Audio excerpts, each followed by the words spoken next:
Bon après-midi tout le monde. Je m'appelle Émilie Doutreloup. Je suis membre du conseil scientifique du programme Apprendre. Je suis aussi professeure à l'Université Laval au Québec, au Canada. Alors, je suis très contente de vous accompagner pour l'après-midi avec ma collègue Jessica Tretola qui jouera le rôle de rapporteuse. Donc, elle a la lourde tâche de synthétiser les échanges tant des restitutions que de la table ronde qui va s'en suivre. Pour faire suite aux discussions de la matinée sur les transitions pédagogiques curriculaires, on va poursuivre cet après-midi avec une thématique qui m'est chère. On va parler des transitions inclusives. Alors, on va traiter davantage du point de vue de l'inclusion, tant dans les restitutions que dans les tables rondes. Mais avant de commencer, on va définir ensemble qu'est-ce que pourrait être une transition inclusive. Parce qu'on utilise beaucoup le mot inclusif un peu partout. Je vous propose qu'on assoie une définition de l'inclusion pour qu'on puisse apprécier les communications sous ces angles-là. Alors, comme en conférence d'ouverture, on l'a noté, les transitions sont intimement liées au concept d'égalité des chances ou d'équité des chances et d'inclusion. Qu'est-ce que c'est l'inclusion, en fait? Mais ça dépend vraiment du point de vue. On pourrait dire qu'une personne inclusive, par exemple, ce serait une personne qui s'intéresse à l'autre, est curieuse d'apprendre des autres et a la capacité aussi de se remettre en question, peut-être de changer ses perceptions.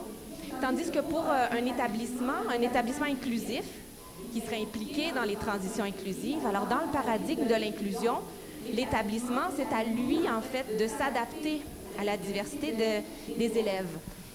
Et la diversité des élèves qui sont présents, mais tous ceux qui sont exclus aussi ou qui ont un passage plus difficile. Alors, dans ce paradigme, c'est vraiment aux établissements, au système de s'adapter aux élèves. Mais il y a aussi le point de vue de l'élève. Qu'est-ce que c'est se sentir inclus ou se sentir incluse? Parce que on palabre depuis déjà 2 jours sur les transitions, mais tout ça, on le fait au bénéfice des élèves. Et puis, qu'est-ce que c'est un élève qui se sent inclus? Mais c'est un élève, premièrement, qui est présent dans la classe, bien entendu, mais c'est un élève aussi qui se sent apprécié, qui sent qu'on peut reconnaître ses forces, qui se sent en interrelation avec ses collègues, avec ses professeurs. Donc, c'est un magnifique sentiment qu'il faut garder en tête. En fait, c'est celui qu'on veut faire vivre aux élèves. Et une transition inclusive devrait permettre justement aux élèves, tous les élèves, de se sentir inclus. Maintenant, comme on en avait parlé dans la conférence d'ouverture, on a évoqué l'égalité des chances, que certains appellent l'équité des chances aussi. Alors, je vous invite aussi, en plus de réfléchir à l'inclusion pendant les communications, je vous invite aussi à réfléchir à l'égalité des chances. On peut voir l'égalité des chances sous l'angle de l'égalité d'accès, par exemple. Donc, avoir accès à un établissement, avoir accès au système scolaire, avoir accès aux latrines, etc. On en a parlé beaucoup. On peut voir l'égalité des chances aussi sur l'égalité des acquis. Alors, est-ce qu'on a les mêmes acquis, qu'on soit dans une région, dans une autre, dans un pays, dans une autre, dans une école ou dans une autre? Est-ce qu'on pourrait avoir les mêmes acquis? Il y a aussi l'égalité de résultats. Donc, qu'est-ce que c'est l'égalité de résultats? C'est pas d'avoir la même note pour tout le monde à la fin des examens, mais c'est plutôt qu'à la fin d'un cycle, on ait les mêmes chances que les autres de pouvoir passer au prochain cycle. Donc, cette transition-là, elle interpelle beaucoup le concept d'égalité des résultats, c'est-à-dire qu'en terminant le primaire, tout le monde devrait avoir les acquis nécessaires pour passer au secondaire. On a vu qu'il y a plusieurs obstacles, justement, qui entravent ce passage-là. Finalement, dans l'égalité des chances, on peut voir aussi l'égalité de traitement. Et puis, l'égalité de traitement, mais c'est ce qui ressemble le plus à ce qu'on comprend de l'équité, en fait. C'est de donner un traitement qui va être différencié selon le profil de l'élève ou de la personne ou de la région ou du système d'éducation. Donc, c'est vraiment d'aller moduler selon les besoins.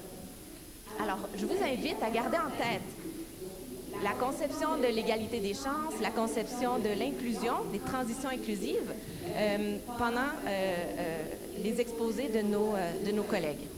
Alors, sans plus tarder, je vous les présente. Alors, on aura 3 équipes.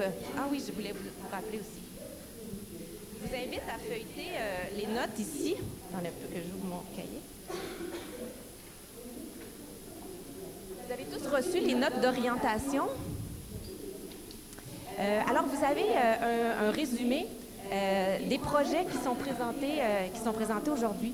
Moi, je vous invite, plutôt que de regarder votre téléphone ou votre ordinateur pendant les communications, de feuilleter les notes ici. Comme vous le savez, on nous présente des recherches qui ont eu lieu, qui ont commencé déjà il y a plusieurs années, qui ont convoqué de grandes quantités de données. Ce qu'on nous présentera aujourd'hui, ce n'est qu'une petite partie de cette recherche. Vous avez beaucoup plus d'informations ici, donc peut-être même qu'il y a des questions que vous aurez en tête qui auront réponse dans vos notes. Alors, notre première équipe, en fait, vous allez trouver leur communication à la page 10.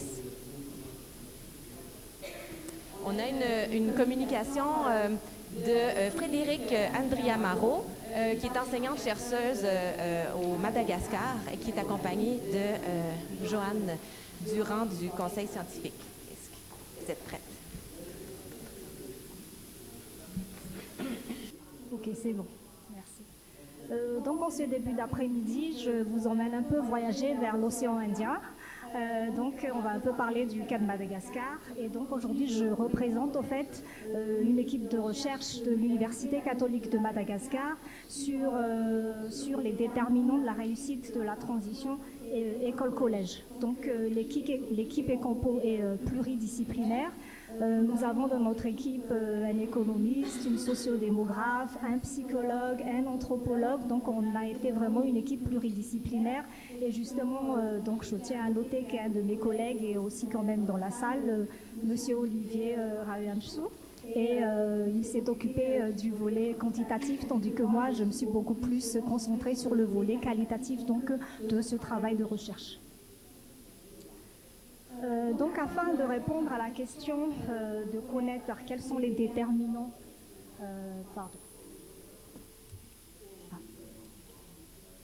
quels sont les déterminants de la transition école-collège, nous nous sommes intéressés, nous avons choisi au fait de focaliser cette présentation autour de 3 volets. Donc, le volet économique, comprendre aussi les facteurs sociodémographiques dans cette question de transition école-collège, et aussi, donc, il y a eu une partie sur le volet psychologique. Donc, concernant les facteurs économiques, nous nous sommes intéressés déjà, il y a eu un travail de revue de littérature, évidemment, comme tout travail de recherche, sur lequel on est parti. Et donc, concernant les facteurs économiques, nous nous sommes intéressés au niveau de revenus des ménages. Nous nous sommes questionnés sur le rôle du niveau de revenus des ménages. Sur les facteurs sociodémographiques, nous nous sommes intéressés au rôle de la taille de la fratrie, mais aussi du niveau scolaire des parents. Concernant les facteurs psychologiques, on s'est attardé sur la question de concept de soi des parents et des enfants, mais nous avions aussi mis en avant d'autres facteurs, non seulement en termes de politique publique, en termes d'éducation. Nous avons aussi regardé de près les questions d'offres scolaires, mais aussi les conditions d'études des élèves pour parler justement de toute cette question de transition, de rétention et de déscolarisation des enfants. Voilà, donc comme je disais tout à l'heure, comme tout bon travail de recherche, nous avons commencé par une recension bibliographique de nos différentes disciplines. Donc comme je le disais au début, nous avons été une équipe pluridisciplinaire et donc nous avons commencé un peu à déblayer tout ce qui était écrit dans la revue de la littérature. Et à partir de ça, nous avons pu donc conceptualiser les théories, nous avons déterminé les hypothèses et à partir de là, nous avons fait le choix du terrain. Donc ce travail de recherche est basé sur une partie quantitative et une partie qualitative qui a été faite dans 3 zones d'études, donc dans 3 régions à Madagascar. Et cette collecte de données donc, concerne une enquête quantitative auprès de 410 ménages et des entretiens qualitatifs auprès de 27 parents. Et après la collecte de données, nous avons procédé donc aux analyses à travers les analyses descriptives, les analyses empiriques à travers le modèle logistique binaire. Nous avons fait les analyses par thématique pour en ce qui concerne la partie qualitative. Alors, quelles sont donc les grandes conclusions de notre recherche? C'est un peu bref, mais premièrement, donc, ce qui en est vraiment ressorti, c'est que la capacité financière des ménages reste inférieure au coût engendré par la scolarisation. En fait, ce résultat rejoint et réitère d'autres résultats qui ont été déjà effectués par d'autres entités à Madagascar. C'était que la forte déscolarisation à Madagascar est surtout expliquée par ce niveau de revenus faible des ménages.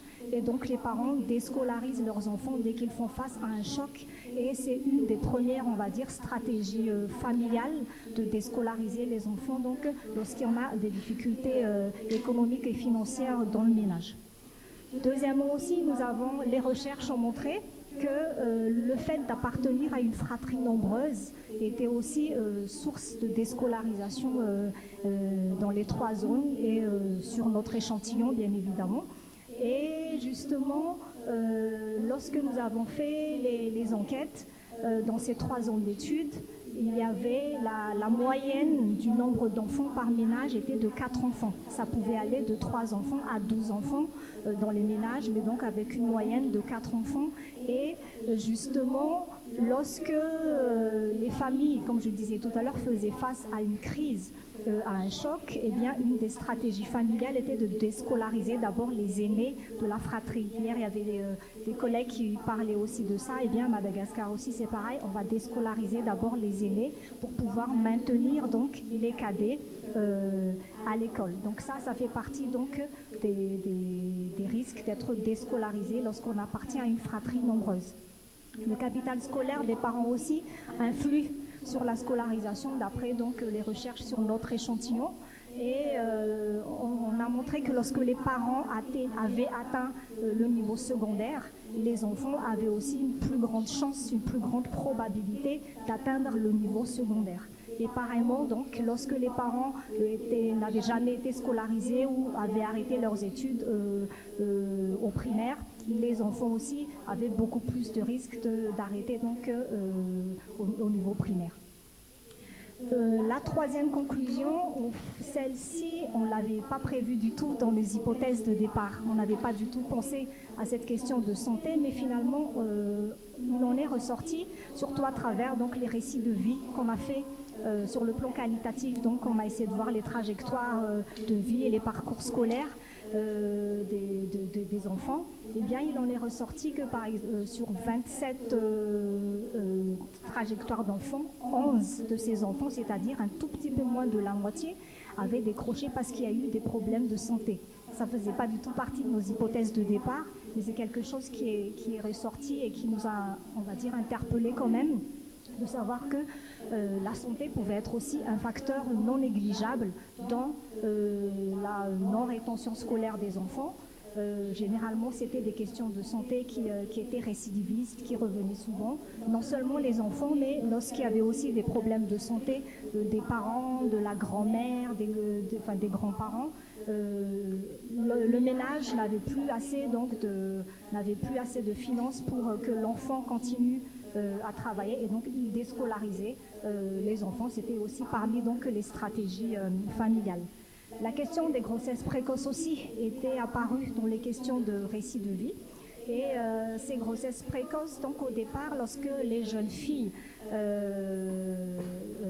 accouchaient, elles pensaient que le fait d'arrêter l'école était transitoire. Mais finalement, avec les jeunes filles avec lesquelles on a parlé, il en est ressorti que finalement, elles se sentaient obligées de ne pas continuer l'école parce que vraiment, elles percevaient qu'elles étaient une charge, non seulement déjà elles, mais qu'en plus avec leur enfant aussi, elles percevaient comme une grande charge pour la famille et elles décidaient d'elles-mêmes de ne plus continuer l'école et donc elles arrêtaient l'école soit pour trouver du travail, soit justement pour aider dans les tâches ménagères ou aider donc dans les travaux de champ parce que nous avons un grand nombre d'échantillons en milieu rural.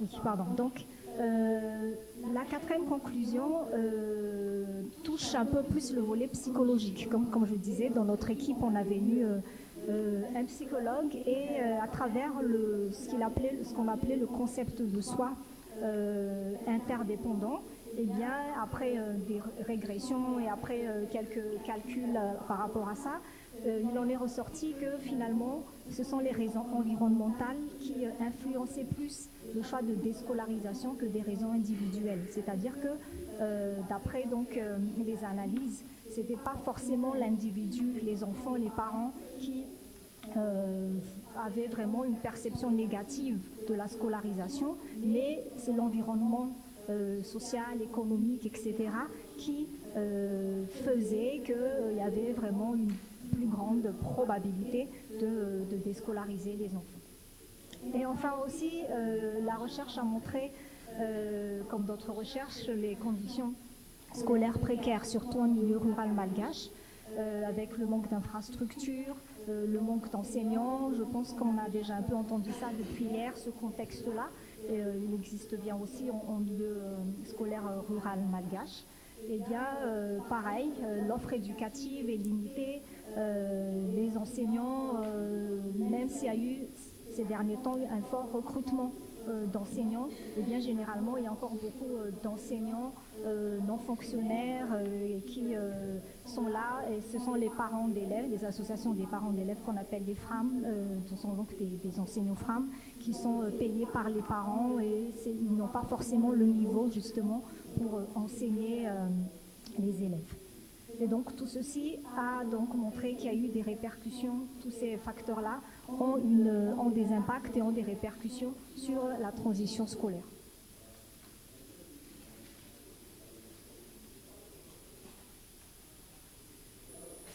Alors, les impacts de cette recherche, déjà, ça a permis d'apporter donc des connaissances comme toute recherche sur les réalités scolaires dans 3 régions de Madagascar. Ce sont donc au fait des régions qui se trouvent, pardon, j'ai oublié de le préciser au début, une région dans l'est, une autre région à l'ouest de Madagascar et une région sur les hautes terres centrales. Donc, ça nous a permis donc de voir des réalités scolaires sur cette question de transition et de déscolarisation dans ces 3 régions de Madagascar. Les résultats aussi ont permis de valider, de revalider ce que je disais au début comme un lien irréfutable de toutes les études qui sont passées sur la question de l'éducation à Madagascar. C'est le poids vraiment primordial de la question du niveau économique des ménages qui a un grand impact dans le choix des parents de continuer à scolariser leurs enfants ou de déscolariser leurs enfants. La recherche aussi, donc, comme je le disais tout à l'heure, a apporté de nouvelles pistes qui, je pense, devraient être non négligeables à approfondir sur la question de la santé, sur la question des grossesses précoces, qui peuvent être justement être intéressantes à analyser parce que c'est des choses dont on ne parle pas souvent, mais finalement, lorsqu'on a vu un peu, comme j'ai dit sur notre échantillon, certes nous avons un petit échantillon, mais vraiment il en est ressorti que les questions de santé avaient quand même un impact non négligeable sur cette question de non-rétention scolaire. Et enfin donc, la recherche aussi a permis d'avoir vraiment cette analyse multidisciplinaire qui a permis d'appréhender l'importance des caractéristiques systémiques du décrochage scolaire, mais je reviendrai sur cela dans la conclusion. Donc les résultats de notre recherche font écho tout simplement à plusieurs cibles de l'ODD4, dont notamment l'égalité d'accès à l'enseignement, grâce à la compréhension des réalités précaires des ménages sur le terrain, l'accès à la formation post-fondamentale à travers l'analyse des déterminants de la transition école-collège, notamment les questions de coûts de scolarisation élevés, qui finalement semblent être assez loin du principe de la gratuité de l'éducation, et aussi la question de l'éducation inclusive, comme on le disait en introduction, qui a permis de connaître des situations de vulnérabilité des ménages, avec des conditions sanitaires précaires où des jeunes filles ont eu des grossesses précoces et qui donc finalement ne pouvaient plus revenir à l'école en raison donc de ces différentes situations.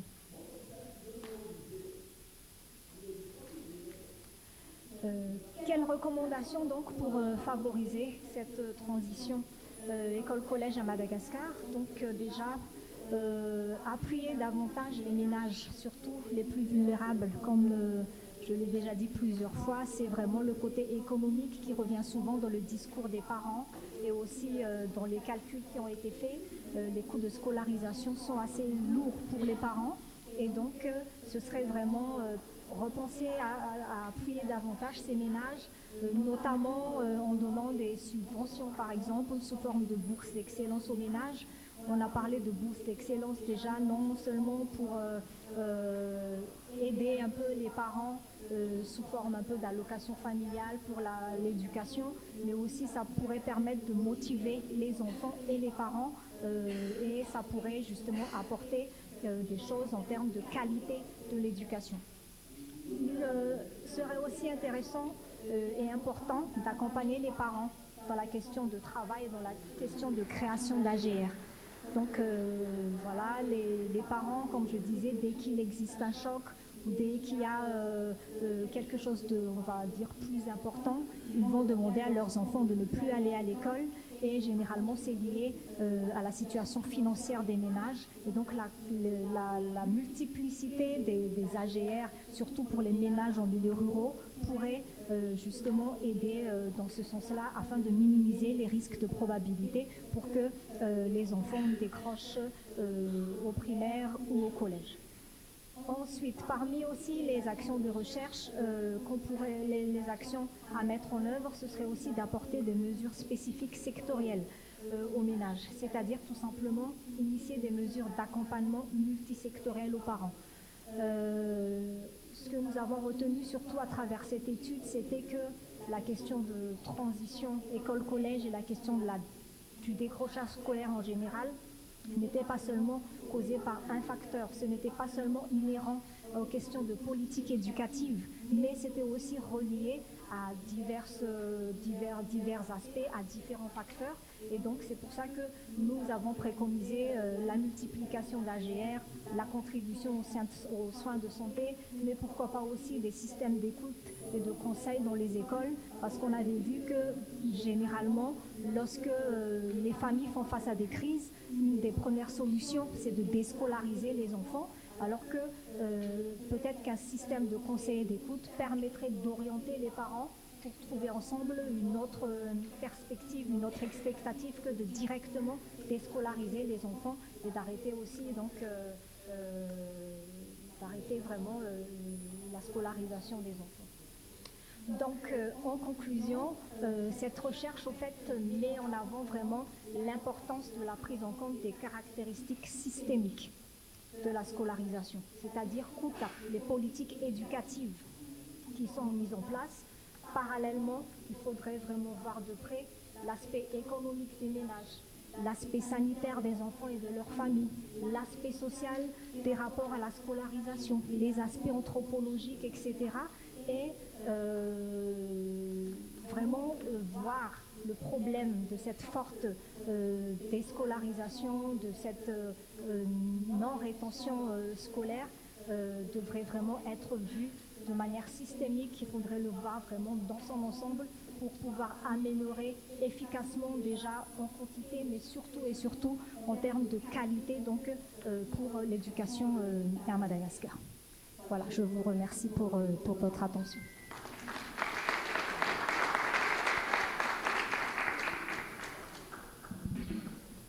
Merci beaucoup. Quel bel exposé duquel on peut déjà faire des liens avec le principe d'égalité des chances, notamment au niveau de l'égalité d'accès.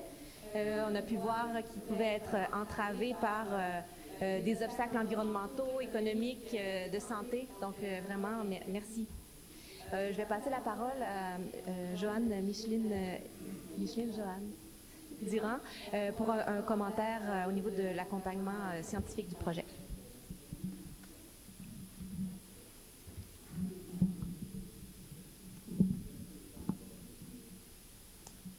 Alors, comme vous avez pu le constater, la recherche a été effectuée de façon très rigoureuse et elle s'est faite en 2 temps parce que moi, je les ai accompagnés dans le 2e temps en étant en remplacement d'un autre référent.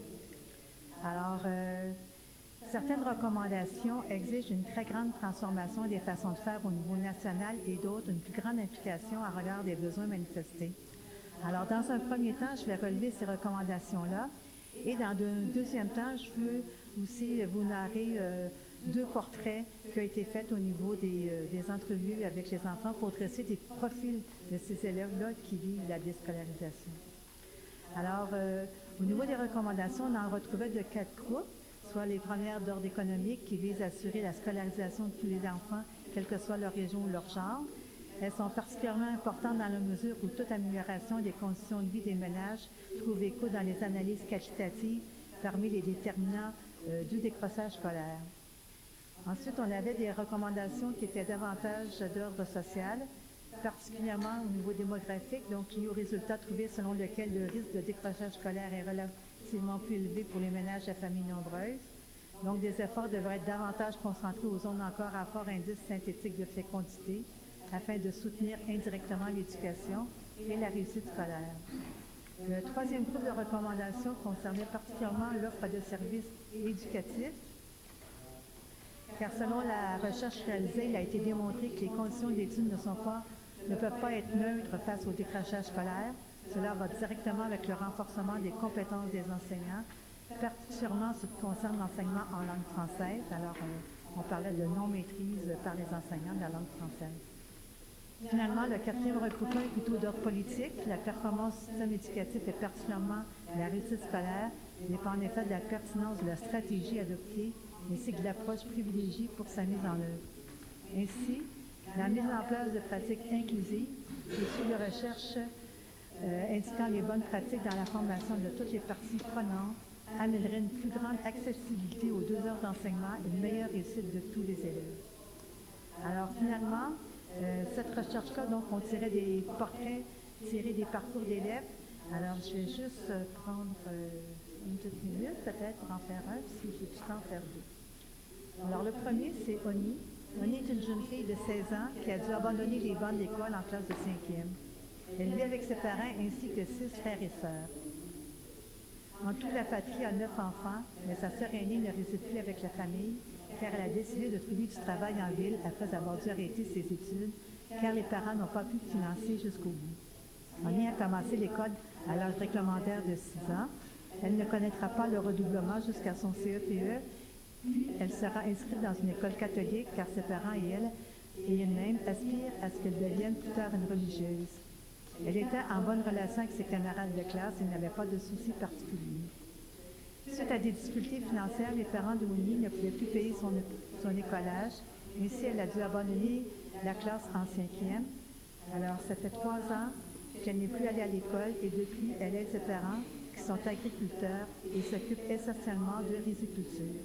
Elle s'occupe des travaux des champs la matinée et garde ses jeunes frères et sœurs l'après-midi. Alors, sa mère ne pense pas lui faire reprendre le jour des études car les difficultés sont omniprésentes selon elle. Alors voilà un des portraits, il y en a eu plusieurs comme ça qui a été fait et qui nous montrent vraiment la réalité des enfants qui sont déscolarisés à cause de situations financières. Voilà, merci.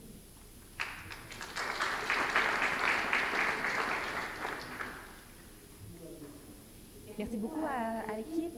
On va enchaîner immédiatement avec une deuxième restitution. Cette fois-ci, une étude comparative entre le Cameroun, le Tchad et le Burkina Faso. On va inviter 2 personnes chercheuses, donc M.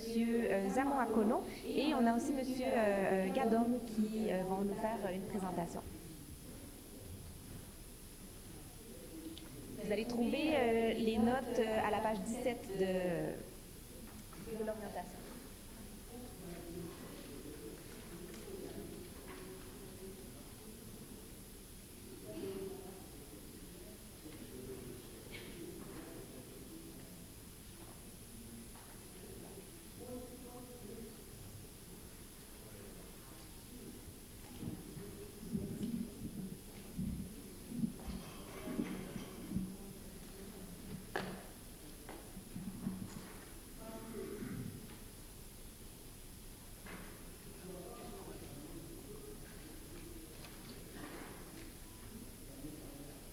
Alors, nous présentons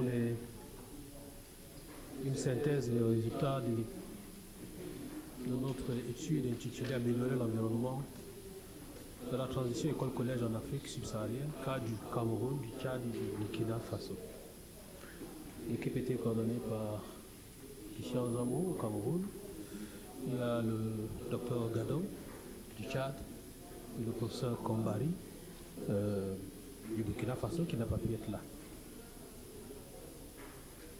Alors, nous présentons les éléments de contexte. Nous partons du constat selon lequel un ensemble de politiques ont été mises en œuvre dans la plupart des pays africains, notamment dans les 3 pays.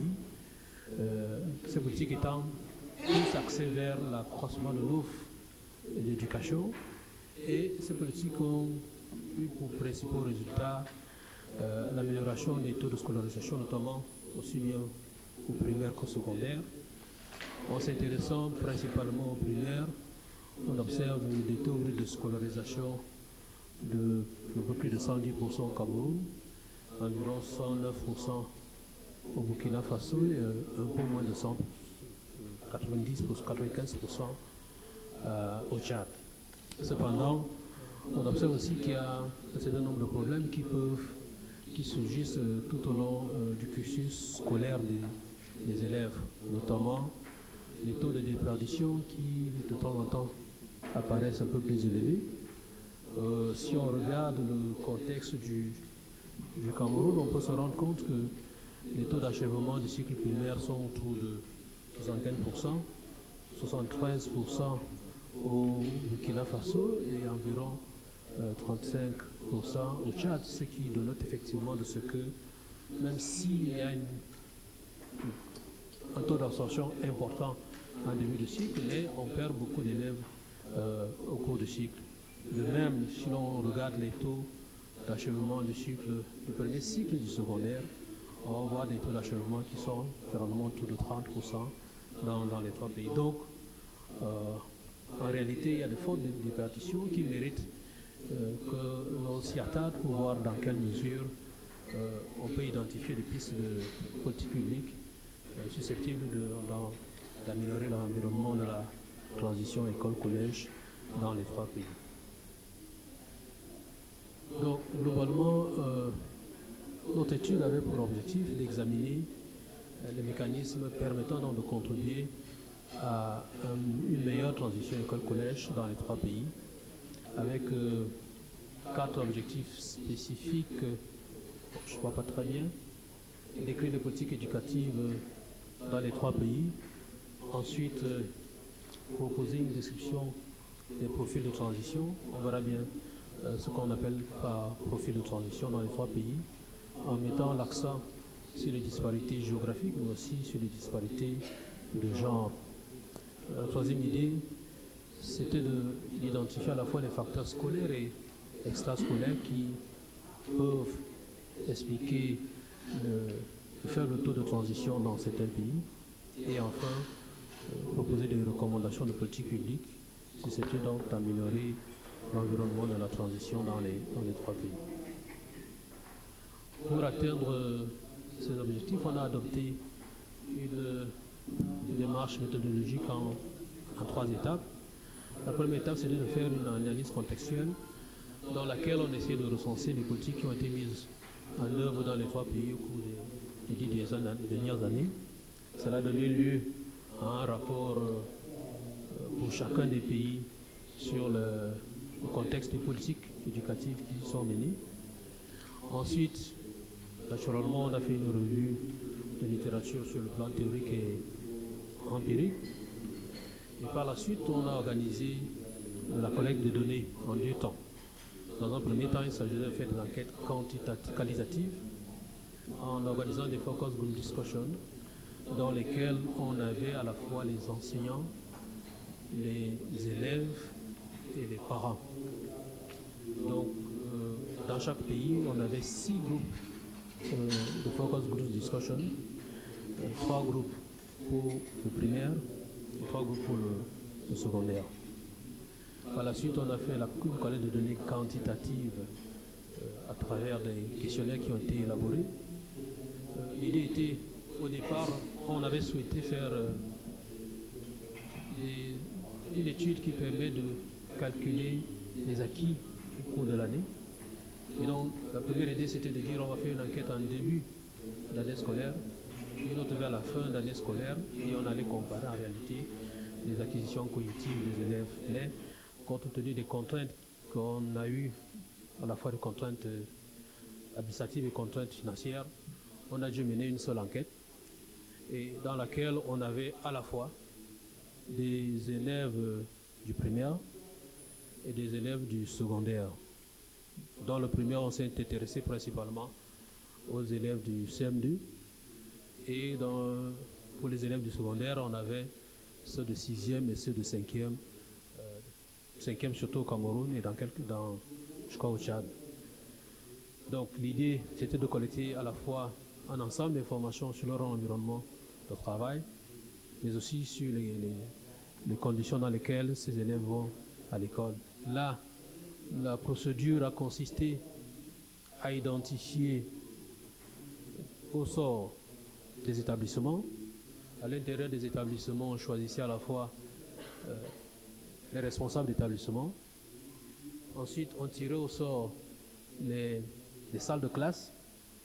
Et dans chaque salle de classe, on prenait l'enseignant principal et 4 élèves à l'intérieur de la salle. Ça permettait d'avoir donc un matching à la fois entre les performances obtenues par l'élève, la relation avec l'enseignant ainsi que l'établissement.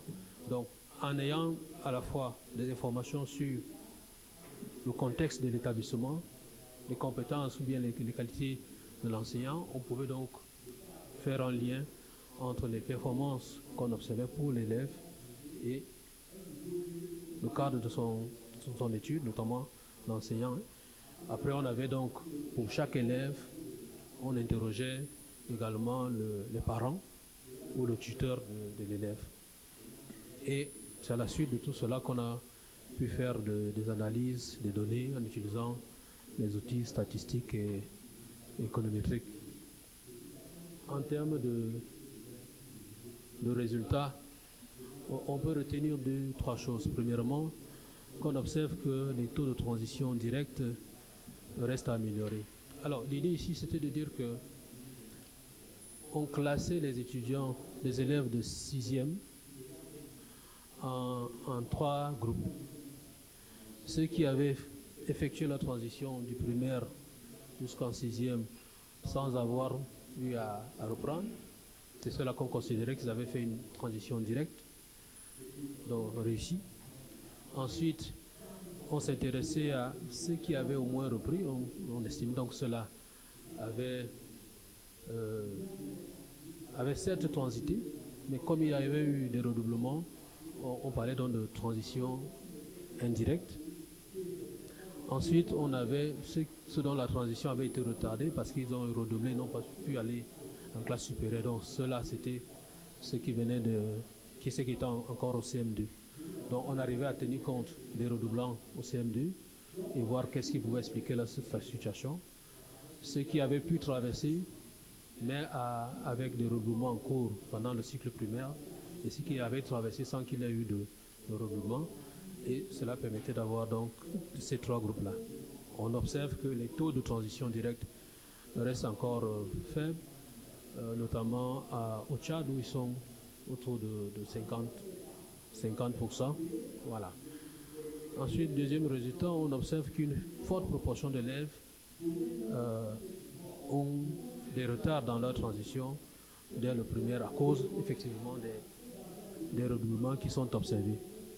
Ce résultat rejoint effectivement les autres données statistiques qui existent dans ces pays là où on observe que les taux de redoublement dans notre système éducatif sont encore importants. Et donc il y a lieu de voir qu'est-ce qui peut être fait.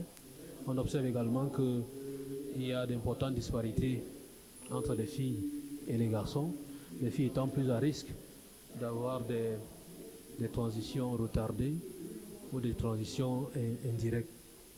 Et donc là également, il y a quelque chose à faire en termes d'amélioration de cadre, mais aussi amélioration des conditions dans lesquelles les uns et les autres. Autre chose, on observe également que les élèves qui relèvent milieu rural sont plus à risque de subir des transitions retardées ou alors des transitions indirectes. Au-delà de ces facteurs qui sont liés, qui peuvent être liés au contexte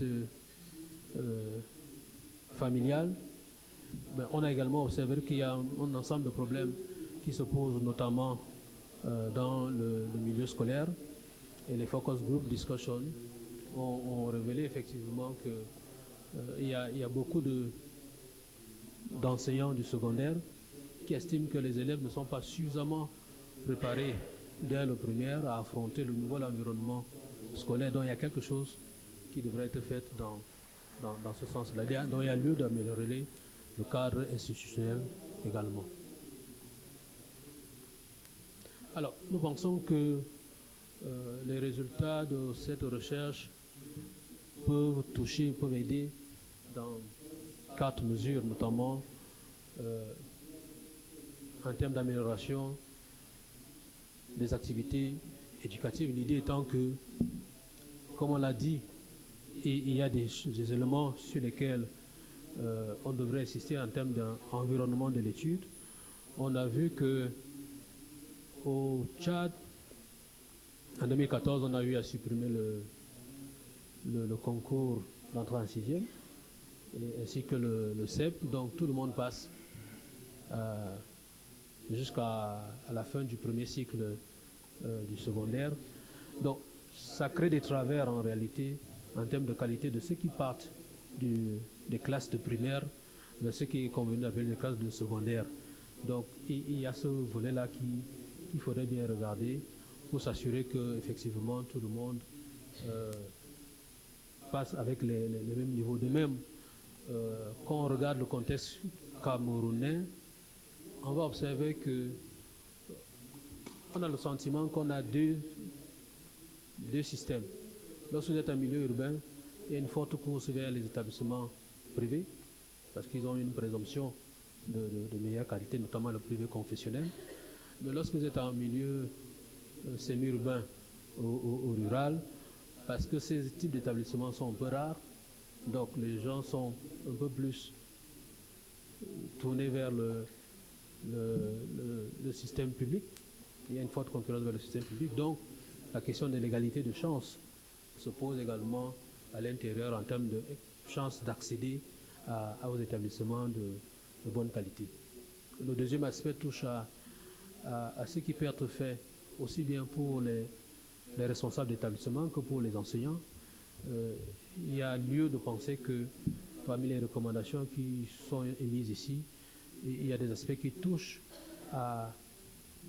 effectivement à l'apport qui devrait être fait dans l'amélioration des conditions dans lesquelles travaillent les enseignants et notamment les responsables de ces établissements-là.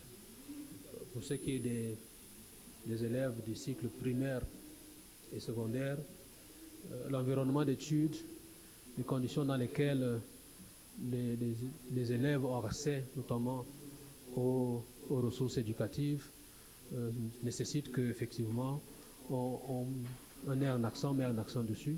L'idée étant que si à un moment donné on a pensé à rendre l'accès au manuel scolaire primaire gratuit, on a le sentiment que la gratuité a tendance à disparaître dans le primaire, et dans le secondaire ça devient un peu plus difficile.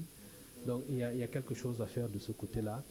Bien évidemment, la question du soutien aux parents et aux tuteurs reste importante, puisque si les parents ne sont pas dotés de ressources suffisantes, le niveau de subvention qui est fait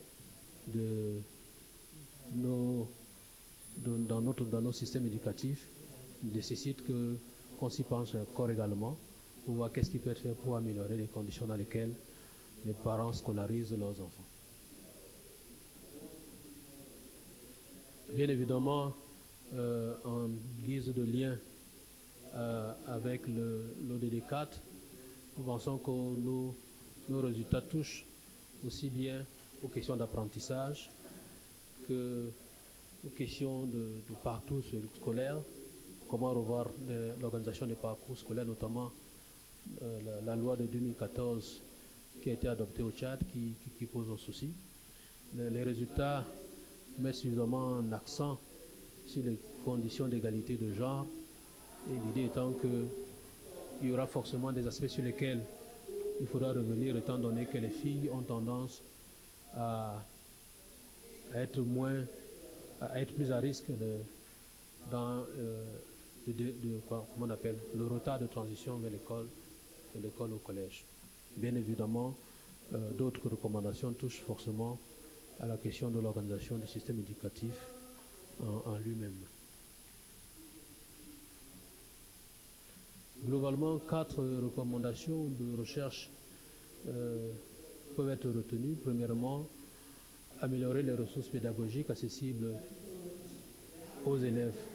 On l'a dit, il y a une politique de manuel scolaire gratuit au Cameroun, même si lorsqu'on regarde ce que les parents payent au jour d'aujourd'hui, c'est plus totalement gratuit, mais la même idée peut être envisagée notamment pour le cadre du cycle secondaire, et probablement la même idée peut être expérimentée dans les 2 autres pays qui n'ont pas en réalité mis cette politique-là en œuvre. On pourrait également envisager une politique consistant à renforcer les bibliothèques dans les établissements scolaires, quitte à ce que les élèves, on trouve un moyen pour s'assurer que les élèves remettent le manuel en fin d'année pour qu'ils ne disparaissent pas. La question de l'harmonisation des approches pédagogiques entre le primaire et le secondaire mérite d'être repensée. L'idée étant que lorsqu'on passe du primaire avec un seul enseignant, ou 2 dans certaines classes, au secondaire où on a plusieurs enseignants avec un qui est considéré comme le titulaire, ce n'est pas toujours évident pour un apprenant qui arrive de vite s'adapter. Étant entendu qu'au jour d'aujourd'hui, il y a également des élèves qui sortent des classes. Donc il y a des élèves qui sont en avance par rapport à l'âge d'arriver en classe de 6e, et beaucoup ne tiennent pas toujours la route s'ils ne sont pas suffisamment bien encadrés. Donc il y a la question de l'harmonisation des approches pédagogiques, mais aussi de l'accompagnement des élèves tout au long de leurs premières années en 6e au secondaire. Enfin, l'idée de renforcer les mécanismes d'orientation scolaire entre le primaire et le secondaire, ainsi qu'améliorer le cadre institutionnel réglementaire de la transition dans les 3 pays. Je vous remercie pour votre même attention. Je vais passer la parole à M. Gadon pour un supplément d'information. Merci de m'accorder la parole. Je voudrais apporter quelques compléments relatifs donc à la présentation que le prof a valablement mise en avant, donc pour permettre de comprendre déjà comment est-ce que, de manière beaucoup plus méthodologique, nous avons pu aborder donc cette question de transition école-collège. Au-delà donc des résultats que le prof a présentés, nous nous sommes intéressés à regarder les écarts. Qu'est-ce qui peut expliquer les écarts de transition entre les filles et garçons, et suivant aussi les milieux. Et nous nous sommes rendus donc compte que pour, par exemple, le cas du Tchad, il y a les facteurs comme le milieu de résidence, la langue parlée à la maison, la langue d'enseignement si elle est parlée à la maison, l'exercice des travaux extrascolaires. Tous ces facteurs contribuent à expliquer l'écart de transition entre les filles et les garçons, et de même entre le milieu rural et le milieu urbain. En termes donc de discrimination, nous avons utilisé effectivement des méthodes appropriées pour comprendre qu'est-ce qui peut constituer la différence donc en termes d'écart entre les filles et les garçons. Et nous nous sommes rendus compte que si nous mettons les filles et les garçons dans les mêmes conditions d'études, alors il y a une part d'explication de leur écart à la transition qui n'est pas expliquée par ces dotations, mais c'est plutôt expliqué par les discriminations. Et ces discriminations relèvent du fait que dans le milieu, par exemple, rural, les élèves n'ont pas accès de manière beaucoup plus spécifique à un certain nombre de conditions par rapport à ceux qui sont dans le milieu urbain. Et de même, aussi quand on fait une comparaison entre filles et garçons, cela reste effectivement la même chose. Et comme je l'ai dit tantôt, les variables donc, qui expliquent cela, c'est ces variables donc, que je viens de mettre au point.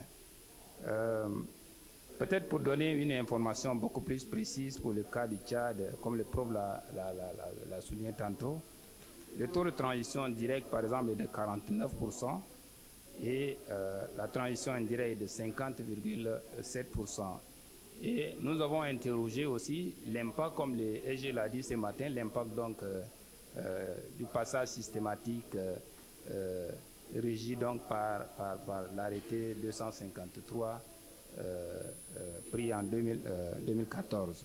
Et nous nous sommes rendus compte que cet arrêté a favorisé un flux massif d'élèves qui passent de CM2 en 6e, mais dont la capacité n'y est pas. Parce qu'en fait, il faudrait avoir un cohorte qui a la capacité de pouvoir effectivement transiter, aller finir donc le cycle, soit le premier cycle fondamental, pour effectivement bien aborder donc le cycle secondaire. Mais étant donné donc l'impact de cet arrêté, tout le monde passe et cela rend un peu difficile le fait qu'on puisse capitaliser les capacités des élèves de sorte à valablement réussir leur transition et au niveau primaire secondaire et au niveau du premier cycle fondamental et le cycle secondaire. Merci.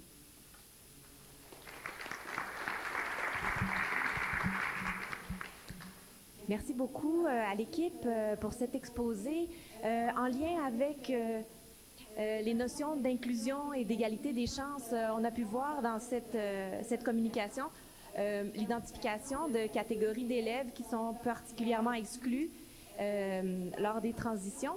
Et on a convoqué aussi au niveau de l'égalité des chances, donc peut-être des obstacles au niveau de l'égalité des résultats, c'est-à-dire d'avoir la chance pour tout le monde à la fin d'un cycle de pouvoir passer au prochain cycle. On a parlé aussi d'égalité des acquis entre différentes régions, différents pays. Je vais passer la parole à mon collègue Jacques qui va commenter un peu l'accompagnement scientifique du projet. Merci. Et j'invite aussi peut-être Jean-Pierre à compléter mon propos, puisque Jean-Pierre Cuc de l'Université d'Aix-Marseille a été le référent en fait scientifique principal. Donc cette étude des trois pays a été très intéressante. Elle a connu quelques difficultés dans le déploiement, puisque finalement on a eu le rapport assez tardivement. Mais les résultats sont tout à fait pertinents, et notamment par rapport au thème de la table ronde de cet après-midi sur l'inclusion. Il montre à quel point un certain nombre de facteurs peuvent véritablement influencer positivement ou négativement la transition vers le collège. On a relevé, il faut le souligner, la question de l'âge des élèves, la question de la résidence rurale et le niveau de richesse ou de pauvreté des familles, qui sont des facteurs importants. Aussi la question de la langue parlée à la maison. Donc si on parle à la maison au moins un peu la langue de scolarisation, ça favorise évidemment la transition.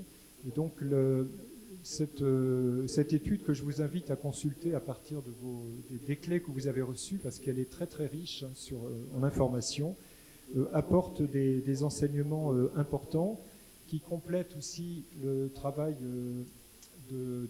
qui documente les politiques éducatives, qui essaie vraiment de présenter le cadre de chacun des pays qui organise finalement le passage vers le cycle du collège.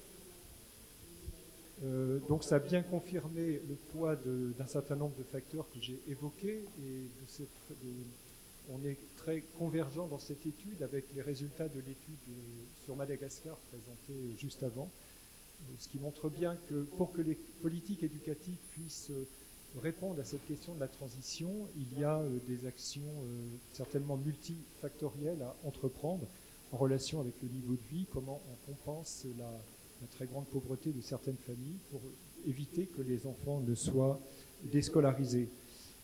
Ça permet aussi de mettre des facteurs importants évoqués plus tôt hier, comme la perception de soi, de la scolarité, de l'établissement, l'importance du rôle des parents et de l'environnement culturel des jeunes, les interactions entre l'élève et sa famille.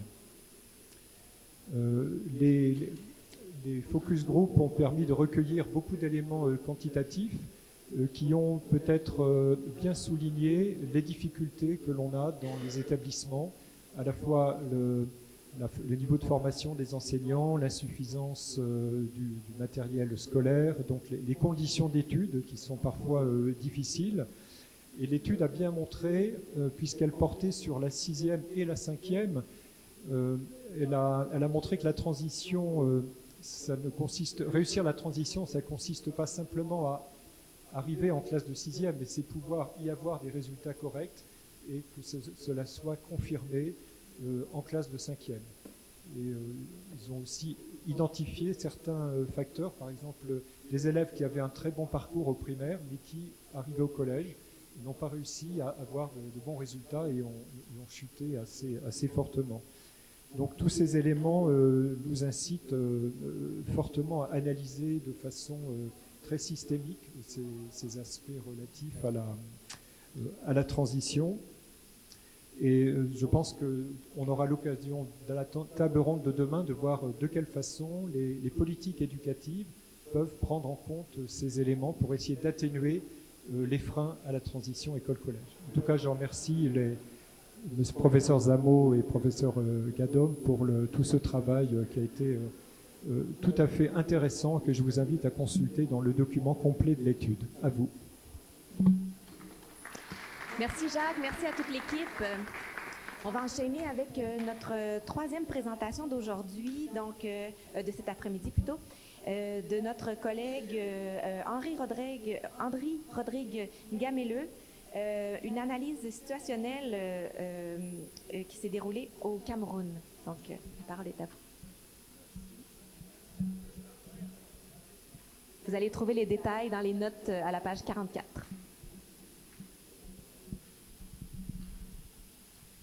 Merci de me donner la parole. Contrairement au projet dont la restitution a été faite précédemment, celui-ci est d'envergure nationale. Il porte sur le Cameroun et il a été mené dans 5 régions. 2 régions dites d'éducation prioritaire, le nord et l'est, le littoral ensuite, l'ouest et l'est. Qu'est-ce qu'il a dit? Le nord, l'est, le littoral, l'ouest, et quoi d'autre, la 5e?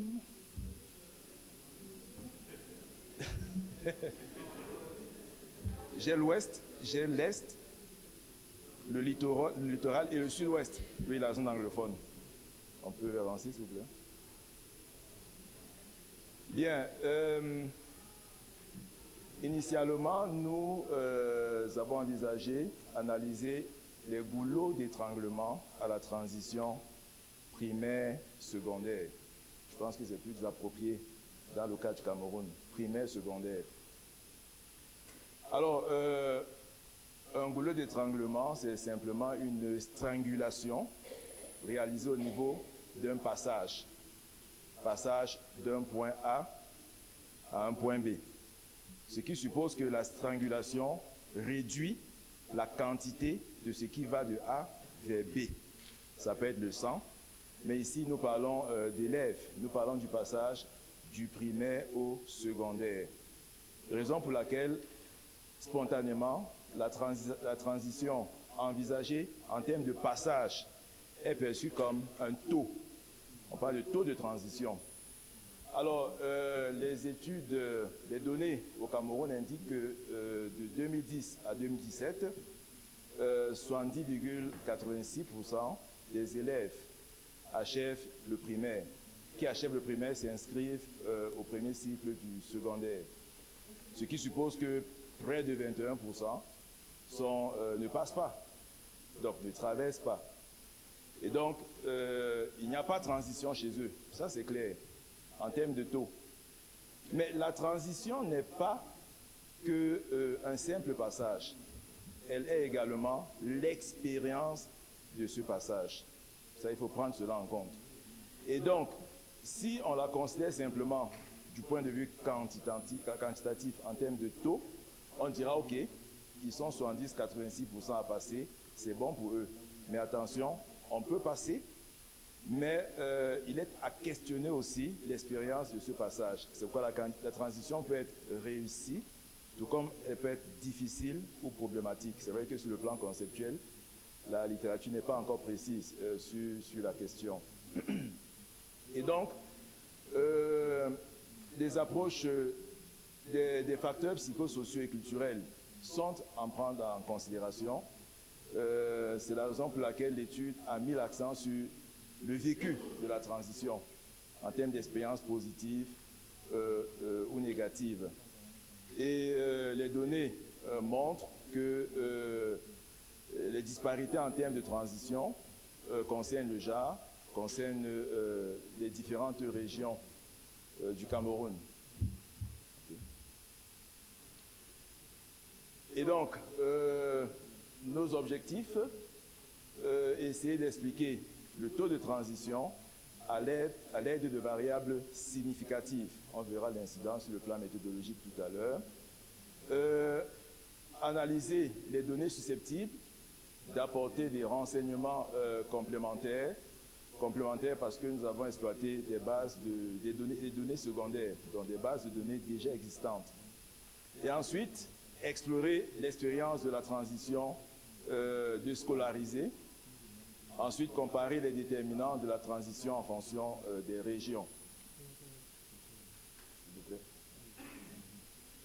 Le protocole empirique comporte ou prévoit justement l'analyse de données secondaires. Et nous avons exploité les bases de données des enquêtes démographiques de santé à indicateurs multiples. Une enquête quantitative a été menée du 9 au 19 décembre 2020 à l'aide de 3 questionnaires adressés aux chefs de ménage, aux enfants scolarisés, aux enfants déscolarisés.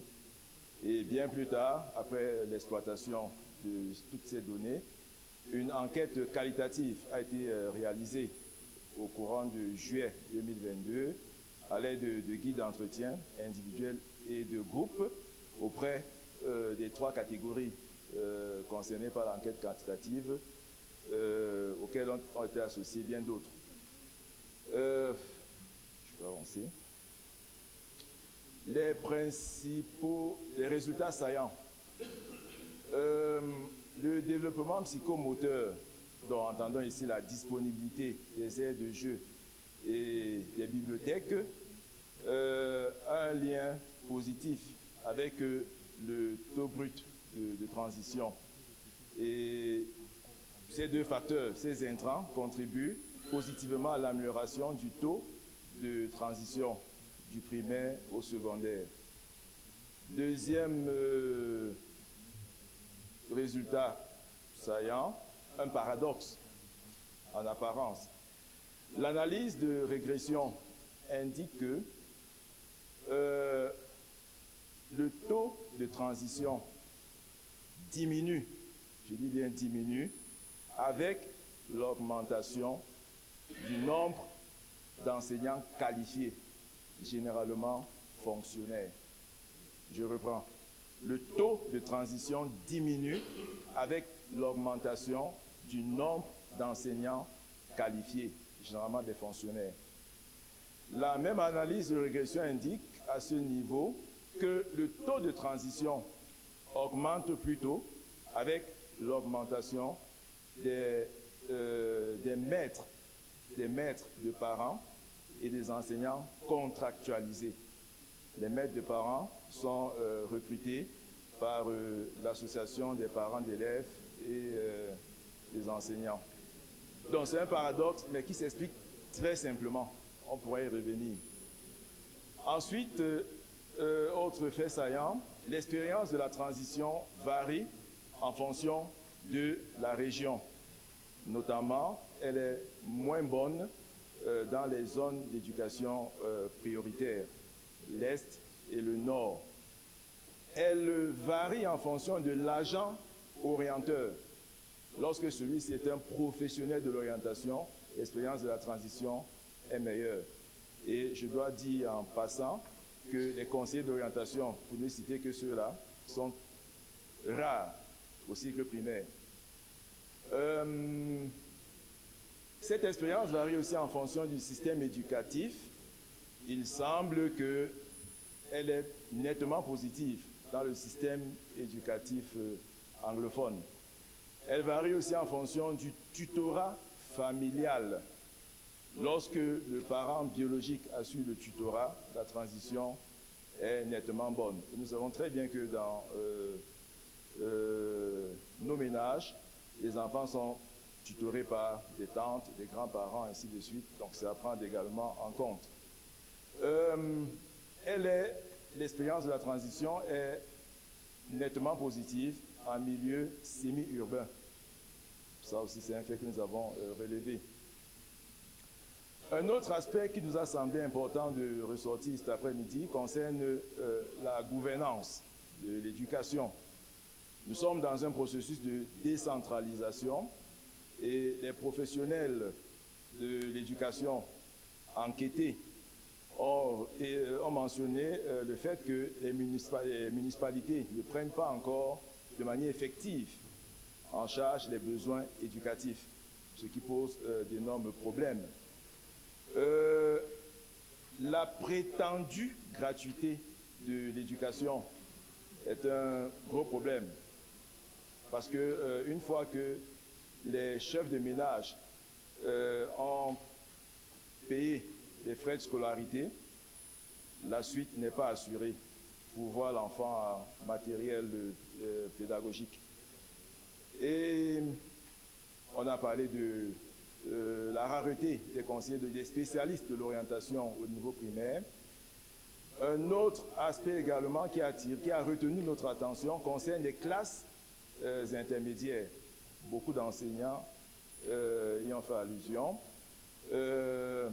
en relevant le fait que les programmes ne sont généralement pas couverts dans ces classes intermédiaires avec satisfaction. Le professeur Zambo parlait tout à l'heure des redoublements. Est-ce que ce n'est pas dû à cet aspect? On peut se questionner à ce niveau. Au niveau psychosocial et culturel également, il faut prendre aussi en compte les préjugés familiaux qui persistent à l'ouest, au nord, dans les différentes régions où l'enquête a été menée. On a relevé de tels préjugés. Concernant les élèves en situation de handicap, les familles ne sont pas toujours informées de la gratuité de l'école pour cette catégorie d'apprenants. Et justement, les préjugés familiaux à leur encontre constituent un frein à leur scolarisation. Ensuite, on a pu noter que les élèves en situation de handicap, quand bien même ils sont inscrits à l'école, l'accessibilité des infrastructures, je ne parle que de cet aspect, je ne parle pas de l'accessibilité numérique et autres, pose problème. Donc, nos infrastructures ne sont pas accessibles. Et ça pose un problème en matière d'éducation inclusive.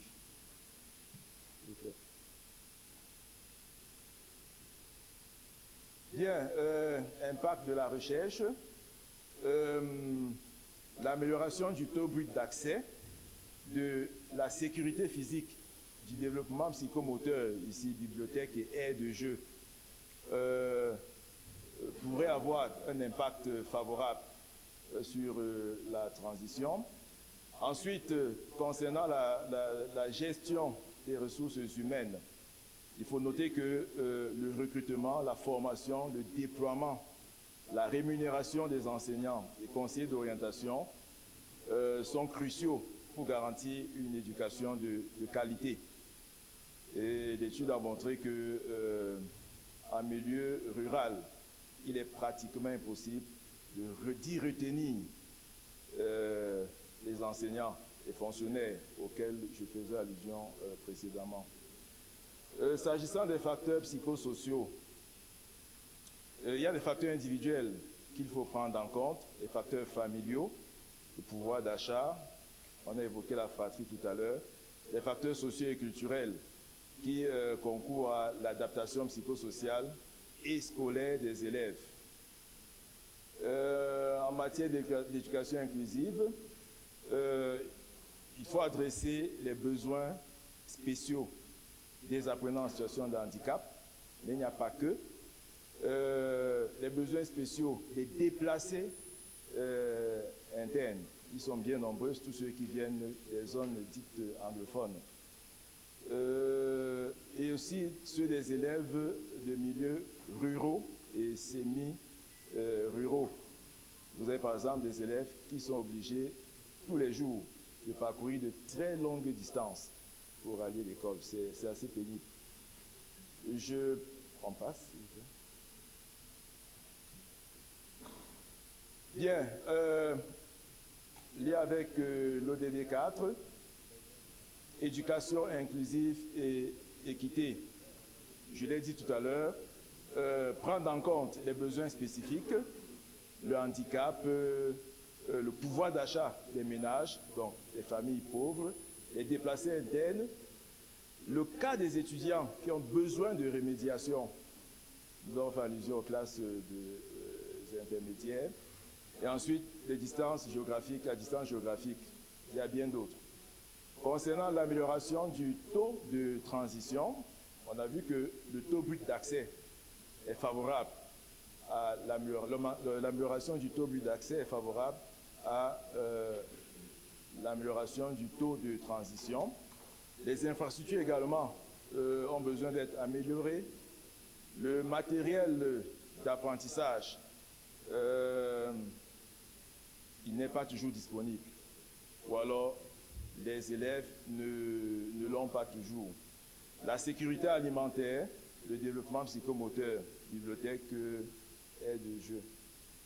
Alors, en matière d'éducation de qualité, la ressource humaine enseignante, ça, il faut revoir sa gestion, revoir le management des classes intermédiaires, mettre un accent sur la gestion des grands groupes. Je ne sais pas si c'est en termes de pédagogie de grands groupes. Et rendre effectif la décentralisation concernant l'éducation. Et donc, concernant l'apprentissage tout au long de la vie, l'orientation conseil est nécessaire dès le primaire. Et l'introduction du projet professionnel permet dès ce niveau de sensibiliser l'élève lui-même, les ménages ensuite, à la transition et à l'expérience positive de la transition. Et à ce niveau, la culture entrepreneuriale aussi est recommandée dès l'enseignement fondamental. Bien, comme recommandation, nous en faisons deux. L'implication et la capacitation des municipalités. Et nous estimons que l'accélération de la décentralisation et de la participation des communautés locales aux exigences d'une éducation écologique et inculturante aiderait. Ensuite, au niveau de l'application d'une équité pour les aménagements.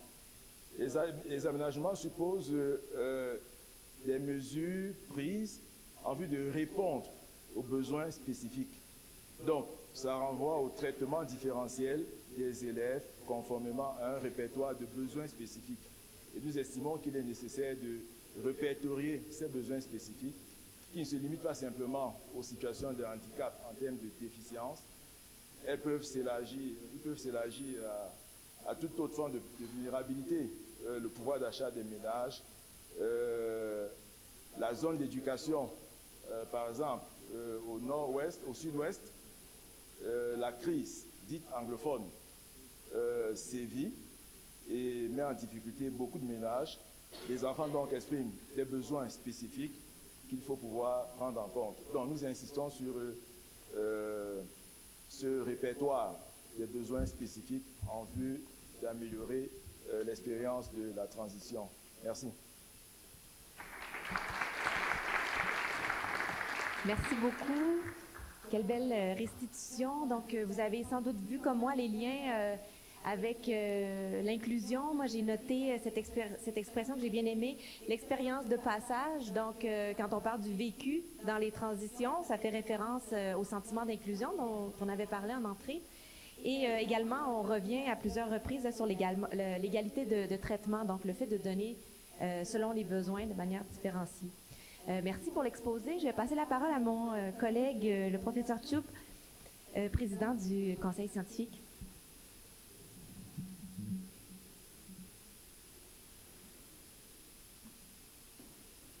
Je dois préciser que le suivi n'a pas été fait sur le long cours, mais je voudrais m'associer à l'appréciation très positive faite par Émilie sur cette étude que je recommande vraiment, et surtout si j'avais de jeunes doctorants ou des jeunes assistants qui viennent de commencer leur carrière de chercheurs, je leur aurais recommandé de lire surtout toute la partie méthodologique qui est très bien faite, avec sobriété, mais de façon très claire.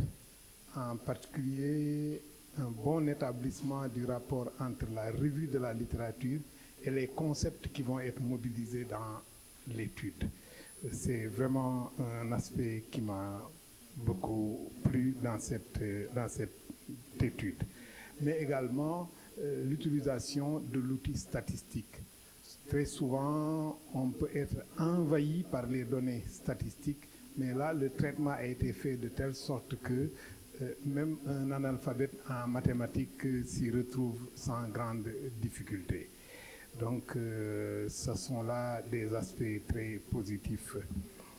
Comme l'a dit, j'espère que je n'écorcherai pas le nom, Gamale. Il y a un grand footballeur des Lions indomptables qui porte le nom et qui est un très bon joueur, surtout déterminé. Alors, un aspect également très positif de cette étude, c'est la volonté de saisir l'ensemble des déterminants du succès ou de l'échec de la transition. Ils en ont développé une approche vraiment holistique, d'essayer de détecter y compris les éléments les moins visibles dans la transition. Ils ont cherché à couvrir l'ensemble des obstacles, des goulots d'étranglement qui sont en mesure de mener à l'agonie, comme je l'expliquais hier. Transition veut dire agonie, en tout cas à l'origine. Donc j'espère que l'estrangulation ne va pas tuer le malade.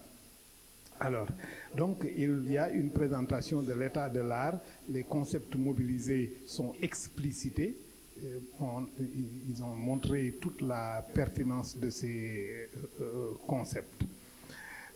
Pour comprendre les facteurs de réussite, détecter les besoins spécifiques des élèves. Mais là se pose peut-être un problème d'approche qui doit être contextualisé.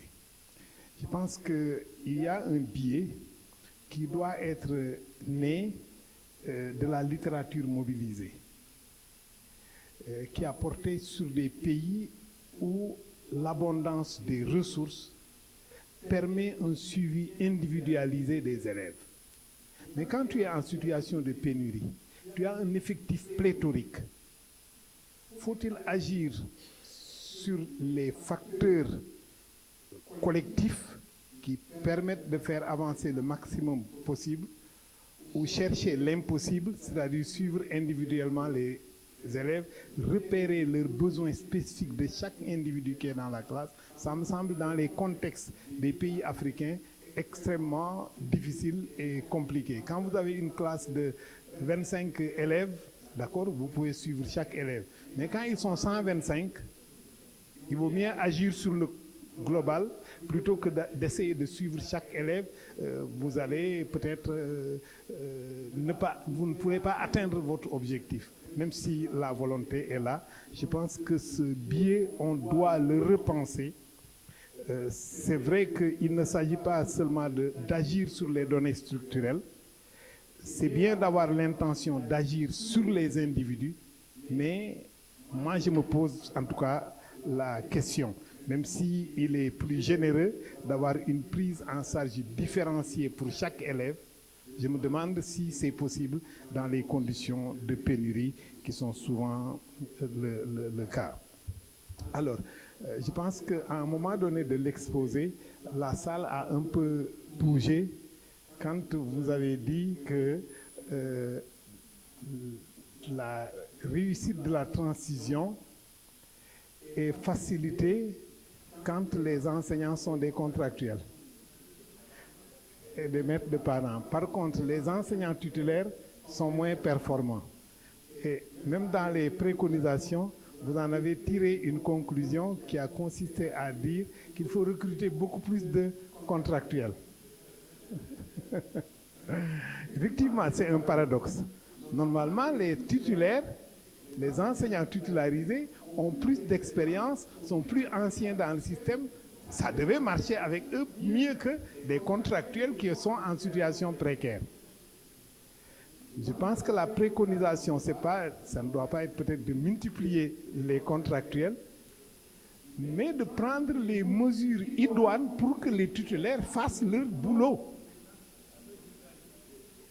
Il faut, je pense, agir de telle sorte que les titulaires, parce qu'ils sont titulaires devenus fonctionnaires, donc on ne peut plus les renvoyer, ils se relâchent. Ce relâchement, le système doit y répondre.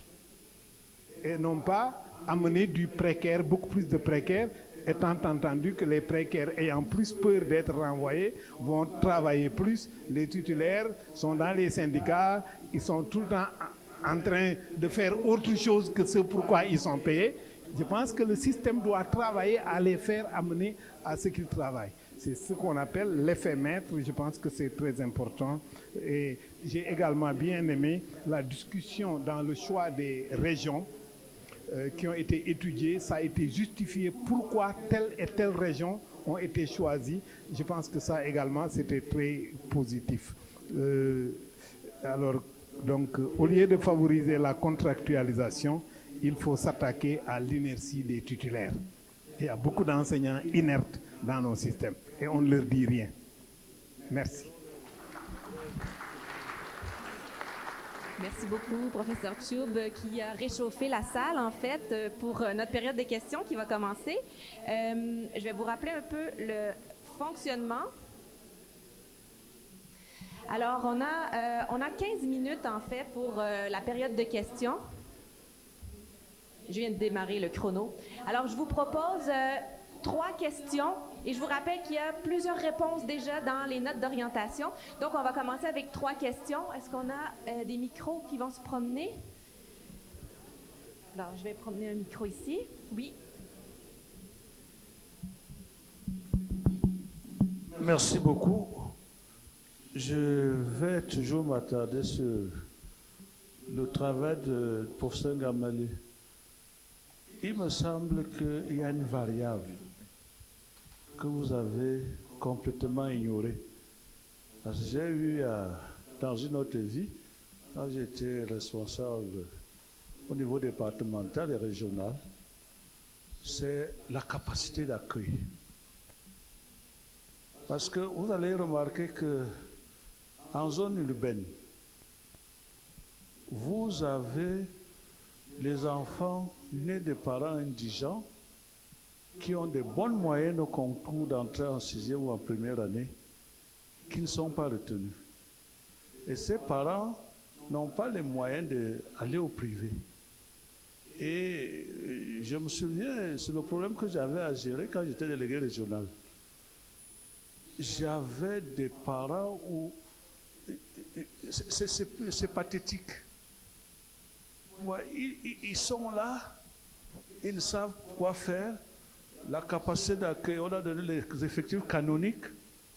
Et je vous assure que j'étais parfois obligé moi-même de faire le tour pour essayer de les caser. Donc c'est une variable qui est à prendre en compte. Vous allez élaborer de cela et voir. Par contre, la même variable au niveau des zones reculées est tellement favorable parce que la capacité d'accueil est là et les enfants refusent et les parents refusent de présenter le concours avec la garantie qu'ils seront recrutés à la rentrée.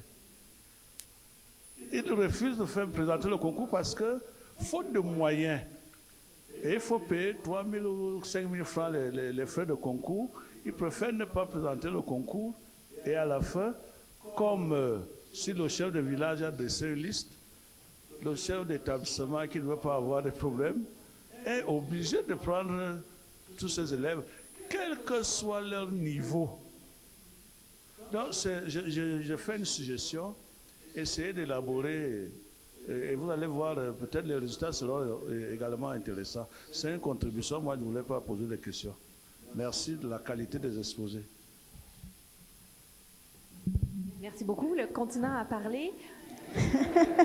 On va poursuivre avec Madame Baldé pour une deuxième question. Ok, merci beaucoup. Je voudrais commencer par remercier tous les intervenants pour la clarté vraiment des présentations qui ont été faites.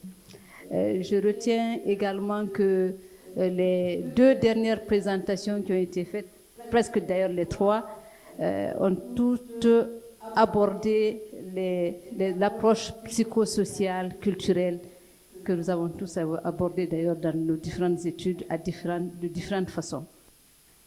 Et également, il y a eu donc la disparité aussi du genre selon les régions, et selon les régions. Dans notre étude, l'effet région n'avait pas de sens, ça n'a rien donné, mais ici je vois que dans cette dernière étude que c'était très intéressant, l'effet région par rapport à cette transition. Bon, on parle souvent dans cette dernière présentation, il a été abordé la question d'orientation conseil dès le primaire.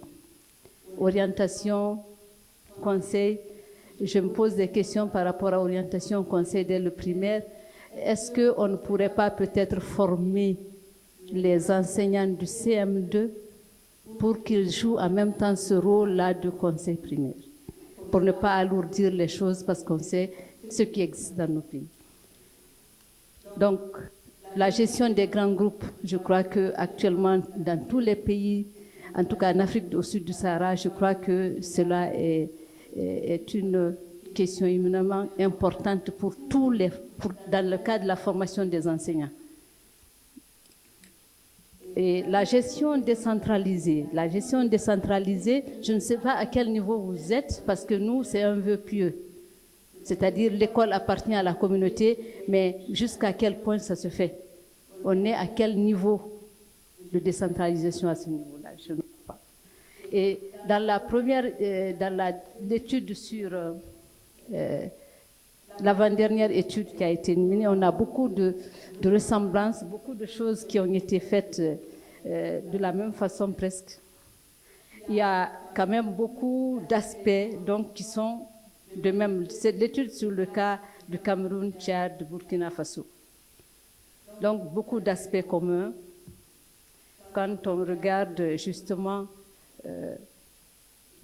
là où vous mettez l'accent sur les conseillers à l'orientation, peut-être nous on a mis l'accent sur les professeurs principaux au niveau des collèges, Et donc, ils ont mis l'accent sur les conseillers principaux. Donc, tout ça, c'est à revoir quand même pour voir comment on va essayer d'articuler tout cela pour qu'on puisse avoir une meilleure quand même articulation école-collège, même dans ce que nous devons faire. Mais je crois que chacun d'eux a un rôle éminemment important dans le cadre de cette transition-là. Merci, Donc, merci Madame Baldé. Et la dernière chose, c'était sur les manuels. Les manuels, vous en avez parlé, ça vient compléter notre étude parce que les ressources, nous n'avons pas été jusque-là pour voir les ressources qui existent au niveau de l'école, bien évidemment. Mais j'ai une question pour Madame, celle qui a présenté en premier, surtout quant à sa conclusion 5.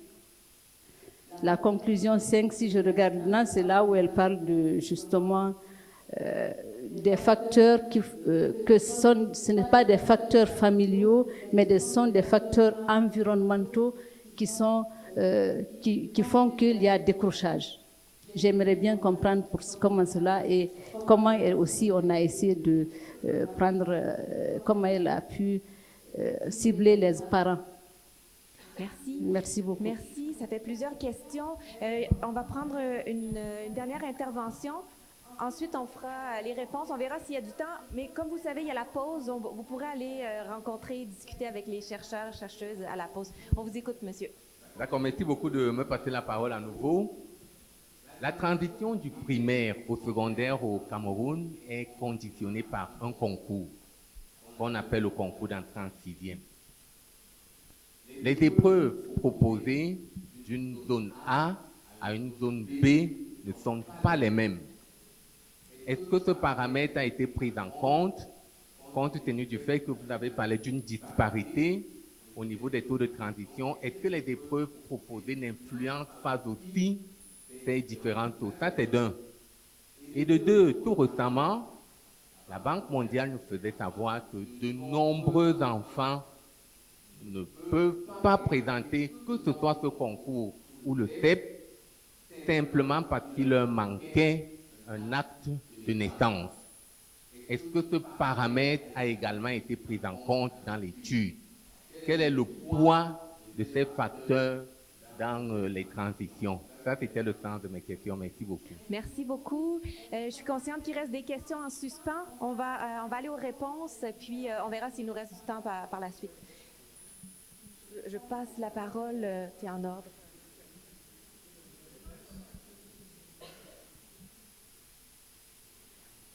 Oui, donc concernant au fait, comme vous disiez, dans la conclusion sur les raisons environnementales, eh bien au fait là il s'agit de résultats liés aux facteurs psychologiques.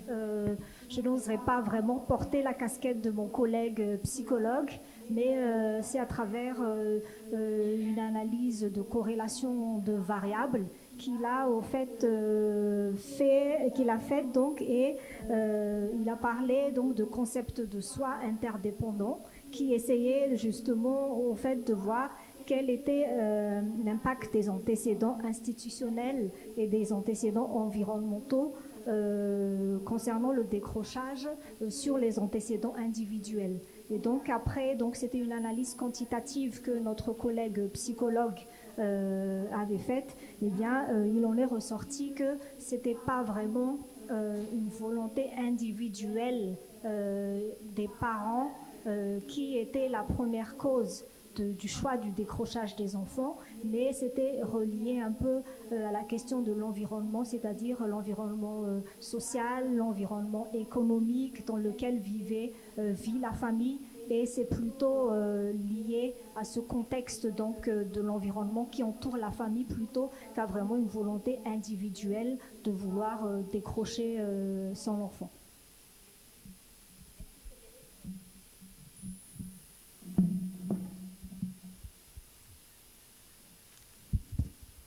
Alors, il y a une question qui est posée sur la différence des épreuves et également sur la question des actes de naissance. Alors, pour la question des actes de naissance, il faut préciser que dans le cadre de notre étude, une partie de l'échantillon, effectivement, ce sont les élèves, sauf que les élèves sur lesquels nous avons travaillé, c'était ceux qui étaient scolarisés. Voilà. Donc, parce que les élèves n'étaient pas interrogés dans les ménages. Donc, on avait la possibilité de savoir si il n'est pas allé à l'école parce qu'il n'a pas eu un problème d'acte de naissance. Par contre, je pense que le prof Gamale, lui qui avait fait des interrogations à l'intérieur des ménages, peut-être lui, il aurait pu capter cet aspect-là. Donc, la question du décrochage, ou bien de la non-présentation de l'examen de concours, parce qu'on n'avait pas l'acte de naissance, ne pouvait pas être capté en travers notre méthodologie. Mais ça reste un point important à regarder. Ensuite, probablement, peut-être que dans des études de cohorte, voilà, dans les études de cohorte, en prenant les élèves à partir des ménages, effectivement, on peut faire une autre approche qui permet effectivement de voir combien d'élèves décrochent en cours de parcours, notamment à la classe d'examen, parce qu'ils ne remplissent pas un certain nombre de conditions, parmi lesquelles celles que vous évoquez. Maintenant, la question de la disparité des différences d'épreuves ne s'est pas posée également chez nous, puisque nous, on était concentrés sur la zone des environs de Yaoundé et Douala. Par contre, le Burkina Faso, probablement, qui était sur 5 régions, aurait pu avoir une question de disparité. Donc, notre échantillon était dans une zone où, globalement, en réalité, tous les étudiants, la plupart des élèves sont presque logés à la même enseigne. Il est évident que si vous comparez les élèves de Yaoundé, de la région du centre et ceux de la région du sud, ou bien du Grand Nord, effectivement, ils ne font pas face aux mêmes contraintes. Mais là également, il faut dire qu'on fait l'hypothèse que les épreuves qui sont proposées tiennent compte de ce que les enseignants ont donné comme, ils sont supposés avoir donné sur le territoire ensemble des élèves. Donc, ils ont reçu des enseignements qui sont similaires, et donc, d'où l'épreuve qui leur est commune. Une fois qu'ils sont dans des espaces différents, on peut douter de la nécessité de prendre en compte cet aspect-là. Merci beaucoup, professeur Gamele. Oui, concernant la variable ignorée en lien avec la capacité d'accueil, c'est l'avis d'un professionnel que nous prenons en compte. Donc, il aurait pu être l'un de nos enquêtés. On peut toujours l'enquêter, même si l'étude est achevée. Donc, c'est une contribution, nous la prenons en compte.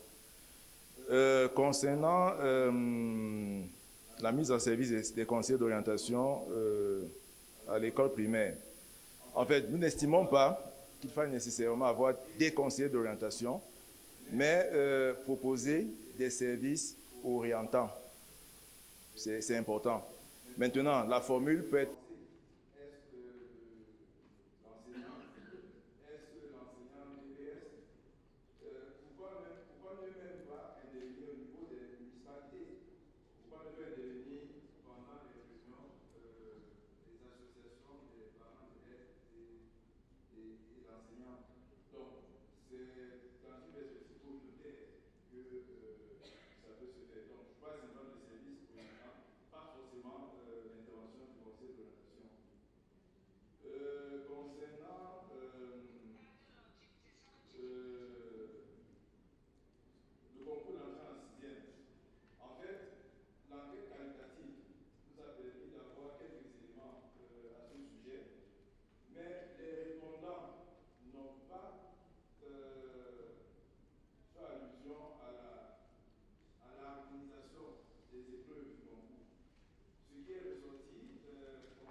souvent